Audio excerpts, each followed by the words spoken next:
Почитувани гледачи, вие следите емисијата Одговори на тешки прашања. Дали Бог од Стариот Завет е истиот како од Новиот Завет? Еден од честите напади на Библијата е наводно постоењето на две различни сваќања за Бога. Затоа Стариот Завет го покажува само Богот на гневот, додека Новиот Завет го нагласува Богот на љубовта. Тие се две различити мислења. Во Стариот Завет има записи за Божјата наредба, например, за уништување на Содом, уништување на хананскиот народ, како и многу други описи на Божјиот суд и гнев. Оние кои го обвинуваат Бога и Библијата тврдат дека ова покажува примитивно, воинствено божество, што е во спротивност со напредното учење на Исус за љубовта кон ближните. Пример, да ги сакаме дори и непријателите што ги наоѓаме напишани или запишани во проповета на гората на блаженствата. На прв поглед, почитувани пријатели, драги гледачи, ваквите идеи за Бога изгледаат контрадикторни, но ако внимателно ја погледнеме целата слика, ќе видиме дека е поинаку.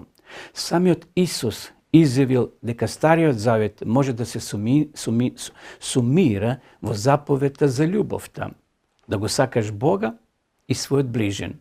Еве, цитирам од Матеј 22:37. А Исус му одговори: возлюби го Господа, својот Бог, со сето своје срце и со сета своја душа и со сиот свој разум. Исто така, Исус забележал дека во Стариот Завет Бог секогаш сака љубов и милост, а не жртви. Може да проверите во Евангелието според Матеја 9 глава, 13 глава, 12 глава и така натаму. Овој став може да се види и во изјавата запишана во Езекија 18 глава, 23 стих. Зар јас сакам смрт за грешникот, вели Господ Бог. Напротив, јас сакам тој да се откаже од патишата своји и да биде жив. Езекија 18:23. Бог никогаш немал намера да уништува луѓе, драги пријатели. Но како Бог на правдата, нивните злосторства не можел да ги гледа постојано. Не можеле тие злосторства да останат незабележени од Бога и затоа тој во еден миг ги осудува. Тој имел намера да ги казни злите народи како дел од својот план, во согласност со неговата света природа и љубов кон својот скитнички народ. Оно што сакал е во согласност со неговиот чист карактер. Бог никогаш не превзема некои активности без да го претходно предупреди човекот. Тоа било случај со народот, например, во Стариот Завет. Луѓето правеле зло од секогаш, но Бог преку своите пророци ги предупредувал, но тие упорно продолжувале во гнев и во грев. Бог секогаш дава можност за покаяние, но тие не се усогласиле со неговата света природа и тој морал во еден миг да ги казне. Тие не се усогласувале со неговата света природа, тој морал да реагира.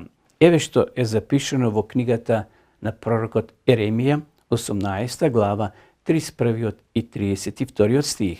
Отврдете ги од себе сите своји гревови, со кои сте сгрешиле, и направете си ново срце и нов дух. И зошто да умрете, доме Израилев?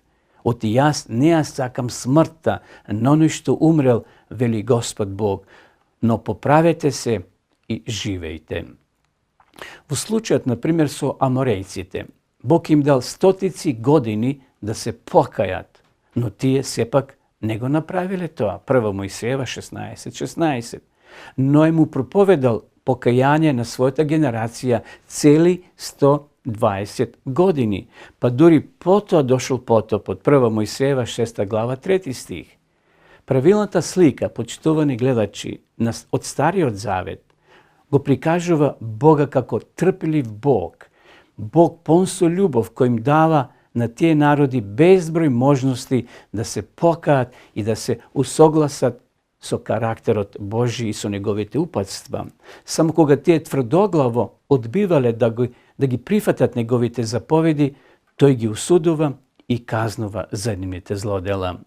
Спротивно на верувањата на некои, најсилната осуда и гнев запишани во Библијата доаѓа дори од самиот Исус.